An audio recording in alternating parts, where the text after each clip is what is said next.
praktisch in der Stadt Augsburg zu sprechen. Du bist ja im Stimmkreis Augsburg-Stadt-Ost gewählt als MDL. Bist natürlich nicht nur der politische Repräsentant der SPD-Wähler in Augsburg, sondern auch der Menschen in der ganzen Region.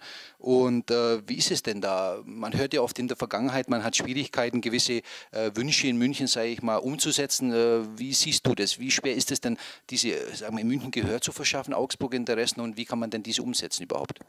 Also es ist natürlich insofern sehr, sehr schwierig, weil der allerwichtigste Ansprechpartner für die Regierung in München oder für die Regierungsmehrheit in München sind natürlich deren Abgeordnete.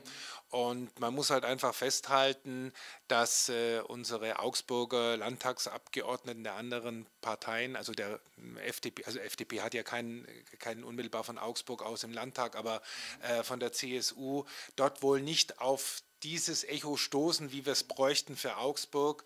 Wir können immer nur als Oppositionspolitiker versuchen, hier die Kollegen zu unterstützen und natürlich unsere eigenen zarten Bande versuchen zu aktivieren.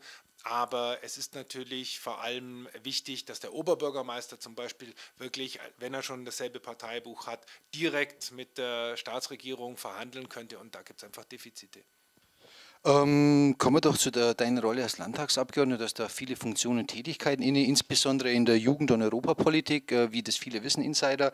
Welche Themenschwerpunkte aus diesen Bereichen gibt es denn, sagen wir, im Jahr 2011 für dich? Was steht denn da auf der Agenda?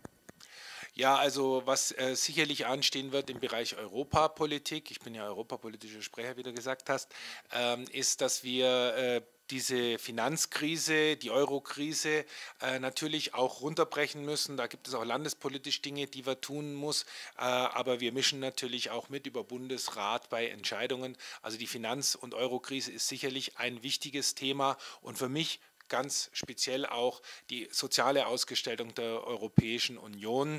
Da geht es jetzt, wenn im Mai die Grenzen geöffnet werden für Arbeitskräfte, geht es um die Freizügigkeit und wie wir das regeln. Wir brauchen Mindestlöhne, wir müssen uns überlegen, wie mit Leiharbeit umgegangen wird. Das sind Dinge, die auch den Bayerischen Landtag beschäftigen.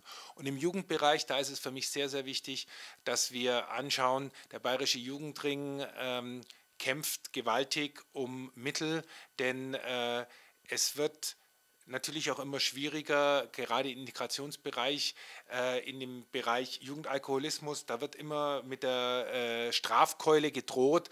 Präventionsarbeit ist das Wichtige, was man tun muss, das machen die Jugendverbände, und da muss man Lobbyarbeit machen, und das wird natürlich in Sparrunden ganz besonders wichtig sein und ein harter Job sein.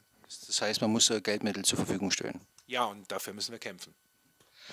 Leines, abschließend, gibt es denn eigentlich aus diesen Schwerpunktbereichen, die du genannt hast, irgendwelche Themen, die die Bürger in Augsburg und Umland, sagen wir, konkret betreffen werden? Wenn ja, welche? Ja, also meine europäische Politik schlägt sich natürlich auch immer in Augsburg nieder, und auch die Jugendarbeit ist natürlich in Augsburg betroffen. Aber ich denke, dass ein ganz spezieller Aspekt der Jugendarbeit auch Augsburg sehr stark betreffen wird. Das ist nämlich die Frage von Ausbildungsplätzen, von Jugendarbeitslosigkeit. Auf der einen Seite hört man dann immer wieder die positive Meldung, dass sich ja alles zum Guten wendet. Aber die Frage ist, für wen wendet sich es zum Guten? Wir haben hier in Augsburg zum Beispiel bei MAN Roland jetzt auch die Probleme, wer die fertigen Lehrlinge übernimmt. Also hier ist dann einfach so ein Bereich, wo Kommunalpolitik, Landes- und Bundespolitik ineinander greift, und das wird natürlich Augsburg ganz speziell auch betreffen. Ja, da sind wir mal gespannt, wie sich das im nächsten Jahr, im Jahr 2011 entwickeln wird, vor allen Dingen aus deiner Sicht. Ich möchte dir erstmal danken im Namen von Local Politics, dass du bei dem Kickoff-Interview heute dabei warst, und wünsche dir natürlich alles Gute für das kommende Jahr. Ich will nur was sagen. Ich wünsche euch natürlich viel, viel Glück. Ich bin stolz darauf, dass ich bei dem Kickoff dabei sein darf, und wünsche euch für die Zukunft einen guten Start. Super, danke dir. Ja, das war heute das Kickoff-Interview mit dem Landtagsabgeordneten Leines Förster, SPD-Landtagsabgeordneter, haben heute über diverse Themen mit ihm gesprochen.